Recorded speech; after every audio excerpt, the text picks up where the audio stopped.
മാധ്യമപ്രവർത്തകർ സ്വാഭാവികമായും അദ്ദേഹത്തോട് ചോദിച്ച ഒരു ചോദ്യമുണ്ട്. ഈ പരാമർശങ്ങളുടെ പേരിൽ മാപ്പ് പറയുമോ എന്ന് രാഹുലിനോട് ചോദിക്കുന്നുണ്ട്. അപ്പോൾ ഒരു തരത്തിലും RSSനോടോ BJPയോടോ മാപ്പ് പറയില്ല എന്ന് രാഹുൽ പറയുകയാണ്. പക്ഷേ രാഹുലിൻ്റെ ചില മുൻകാല ചെയ്തികൾ എടുത്തു നോക്കുകയാണെങ്കിൽ വളരെ ഒന്ന് രണ്ട് ചെറിയ ഉദാഹരണങ്ങൾ മാത്രമാണ് ഞാൻ പറയുന്നത്.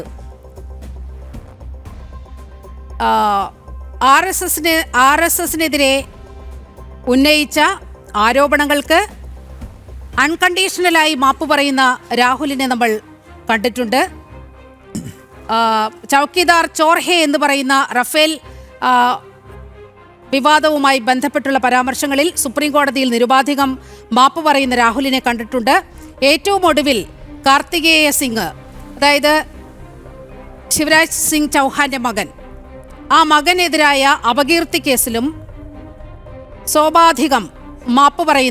നിരുപാധികം മാപ്പ് പറയുന്ന രാഹുലിനെ നമ്മൾ കണ്ടിട്ടുണ്ട്. അത് അങ്ങ് നിഷേധിക്കില്ല എന്നാണ് മനസ്സിലാകുന്നത്. അപ്പോൾ ഞാൻ നേരത്തെ സൂചിപ്പിച്ചതുപോലെ കയ്യടി വാങ്ങാൻ വേണ്ടി ചില കാര്യങ്ങൾ അങ്ങ് വിളിച്ചു പറയുക, ഒരു ഓതന്റിസിറ്റിയും കാണില്ല, കോടതിയിൽ കേസ് വരുമ്പോൾ കൈയൊഴിയുക, മാപ്പ് പറയുക. ഇത് രാഹുൽ കുറേ നാളായിട്ട് നമ്മൾ കാണുന്ന ഒരു ചിത്രമാണ്. അതിൽ നിന്നും വിഭിന്നമാണോ ഇന്നത്തെ കാര്യങ്ങളും? നോക്കൂ നീലിമ, ബഹുമാന്യനായ ഇന്ത്യയുടെ പാർലമെൻറ്റിലെ പ്രതിപക്ഷ നേതാവ് ശ്രീ രാഹുൽ ഗാന്ധിയോട് നിങ്ങൾക്കുള്ള ഒരു അതൃപ്തിയും പ്രതിഷേധവും ഒക്കെ ജനങ്ങൾക്ക് മനസ്സിലാകുന്നതാണ്. അദ്ദേഹം പാർലമെൻറ്റിലെ ഒരു സംവാദവേദിയിൽ അദ്ദേഹത്തിന് അവകാശപ്പെട്ട സമയത്ത് അദ്ദേഹം പ്രസംഗിക്കാൻ എഴുന്നേൽക്കുമ്പോൾ അദ്ദേഹത്തിനെ നിശബ്ദനാക്കുന്നു. അദ്ദേഹത്തിന് ഒരു മിനിറ്റ് അതൊന്ന് പറഞ്ഞു പോകണം. നിശബ്ദനാക്കുന്നു എന്ന് പറയുമ്പോൾ PCR അതുമായി ബന്ധപ്പെട്ട ഇന്ന് പാർലമെൻറ്റിൽ നടന്ന ഒരു വീഡിയോയുണ്ട്. അതൊന്ന് നമുക്ക് കണ്ടിട്ട് അങ്ങ് ഈ ആരോപണത്തിൽ ഉറച്ചു നിൽക്കുന്നു എന്ന് പറയണം. രാഹുൽ ഇന്ന് മൈക്ക് ഓഫാക്കിയിരിക്കുന്നു എന്നുള്ള ഒരു നാടകം പാർലമെന്റിൽ സൃഷ്ടിക്കുന്ന സാഹചര്യം നമ്മൾ കണ്ടു. അതുമായി ബന്ധപ്പെട്ട വീഡിയോ ഒന്ന് കണ്ടതിന് ശേഷം അങ്ങ് അതാണ് പറയാൻ ഉദ്ദേശിക്കുന്നത് എന്നാണ് ഞാൻ മനസ്സിലാക്കുന്നത്. പാർലമെന്റിൽ അദ്ദേഹത്തെ നിശബ്ദനാക്കാൻ ശ്രമിച്ചു എന്നുള്ള ആരോപണം പൊളിഞ്ഞതാണ്. അതൊന്ന് കണ്ടിട്ട് നമുക്ക് ആ ചർച്ചയിലേക്കൊന്ന് वराम।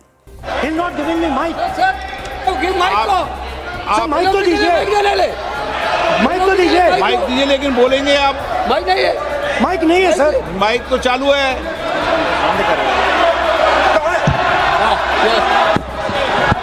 आप बोलो, लेकिन सदन की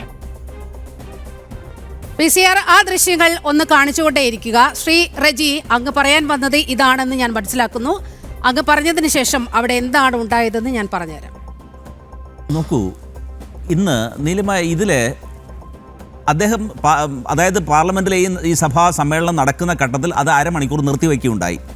അരമണിക്കൂർ ബഹുമാന്യനായ പ്രതിപക്ഷ നേതാവ് സംസാരിച്ചു കൊണ്ടിരിക്കുന്ന ഘട്ടത്തിലാണ് പാർലമെൻറ്റിലെ പ്രതിപക്ഷ ബഹളത്തെ തുടർന്ന് പാർലമെൻറ്റ് നടപടികൾ അരമണിക്കൂർ സമയം നിർത്തിവച്ചതിന് ശേഷം പുനരാരംഭിക്കുമ്പോൾ അദ്ദേഹത്തിന് വീണ്ടും പ്രസംഗിക്കാൻ അനുമതി നൽകുന്നില്ല. മറിച്ച് അപ്പോൾ ഈ ബില്ലിൻ്റെ ഇൻട്രൊഡ്യൂസ് ചെയ്തിരിക്കുന്ന ജിതേന്ദ്ര അദ്ദേഹമാണ് മിനിസ്റ്റർ മറുപടി പറഞ്ഞുകൊണ്ട് ആ ബില്ല് പാസ്സാക്കുകയാണ് ചെയ്യുന്നത്. ഇവിടെ public examinations prevention of unfair അതൊന്ന് ക്ലിയർ ചെയ്ത് പോകണം. കാരണം നോക്കൂ, ആ വീഡിയോ ഒന്നുകൂടെ കാണിക്കൂ. അതിൽ രാഹുൽ സംസാരിക്കുന്നുണ്ട്. എൻ്റെ മൈക്ക് ഓഫാണെന്ന് രാഹുൽ സംസാരിക്കുകയാണ്. എൻ്റെ മൈക്ക് ഓഫാണെന്ന് പറയുന്നത് പാർലമെന്റിൽ ഉടനീളം കേൾക്കാമായിരുന്നു, ആ സംപ്രേഷണത്തിലും കേൾക്കാമായിരുന്നു.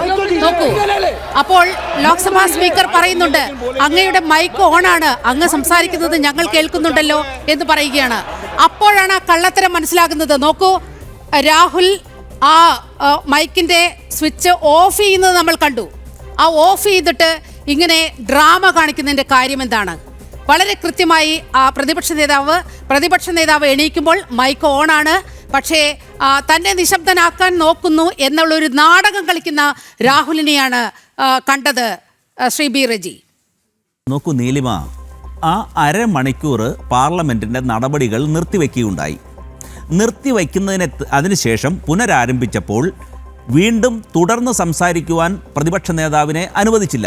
മറിച്ച് ആ ബില്ല് ഇൻട്രൊഡ്യൂസ് ചെയ്ത മന്ത്രി അതിന് ആ ഡിബേറ്റിന് റിപ്ലൈ ചെയ്തുകൊണ്ട് ബില്ല് പാസ്സാക്കുകയാണ് ഉണ്ടായത്.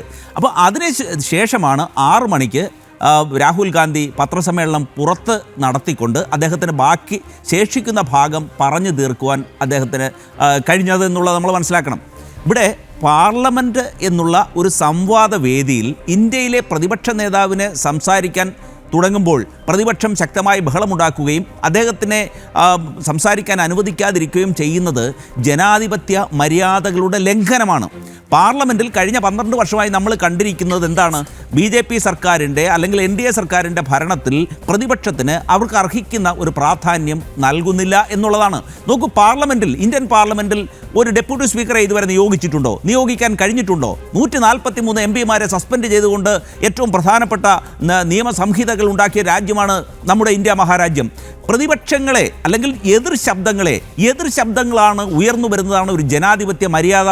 ജനാധിപത്യ രാജ്യത്ത് അടിസ്ഥാനപരമായി വേണ്ടത് എതിർ ശബ്ദങ്ങളാണ്, എതിർ സ്വരങ്ങളാണ്. നോക്കൂ, ഈ ജനം ചാനലിൽ പോലും നിങ്ങൾ എന്തുകൊണ്ട് നിങ്ങൾ ഉന്നയിച്ച ഒരു വിഷയത്തിന് ഉന്നയിക്കുവാൻ വേണ്ടി ഞങ്ങളെ പറയുന്നത് എതിർ ശബ്ദങ്ങളെ എവിടെയാണ് അടിച്ചമർത്താൻ നോക്കുന്നത്?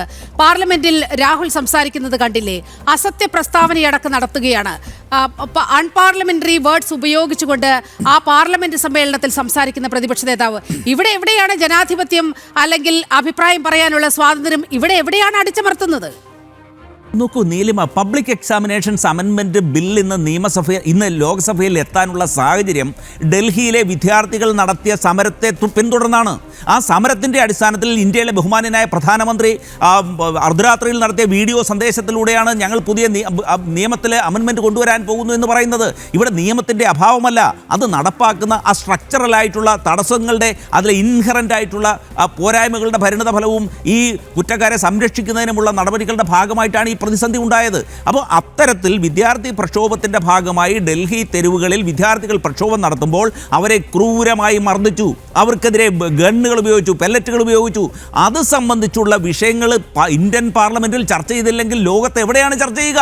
അതിന് ബഹുമാന്യനായ ഇന്ത്യയുടെ ആഭ്യന്തരമന്ത്രി, അതായത് ഈ പോലീസ് ഉദ്യോഗസ്ഥർക്ക് നേതൃത്വം നൽകുന്ന, ഡൽഹി ഭരണം നേരിട്ട് നിർവഹിക്കുന്ന, അവിടുത്തെ CRPFൻ്റെയും അവിടുത്തെ റാപ്പിഡ് ആക്ഷൻ ഫോഴ്സിനെയും നേരിട്ട് നിയന്ത്രിക്കുന്ന ഇന്ത്യയുടെ ആഭ്യന്തരമന്ത്രി എന്തുകൊണ്ട് ഇന്ത്യൻ പാർലമെൻറ്റിൽ ഹാജരായി അദ്ദേഹം തൻ്റെ റെസ്പോൺസിബിലിറ്റി ഉണ്ടെങ്കിൽ അത് പറയുക, ഇല്ലെങ്കിൽ അക്കാര്യം ഇന്ത്യയിലെ ജനങ്ങൾക്ക് മുമ്പാകെ പറയാനുള്ള ഒരു വേദിയല്ലേ, അവസരമല്ലേ, ഉത്തരവാദിത്വമല്ലേ, റെസ്പോൺസിബിലിറ്റി അല്ലേ?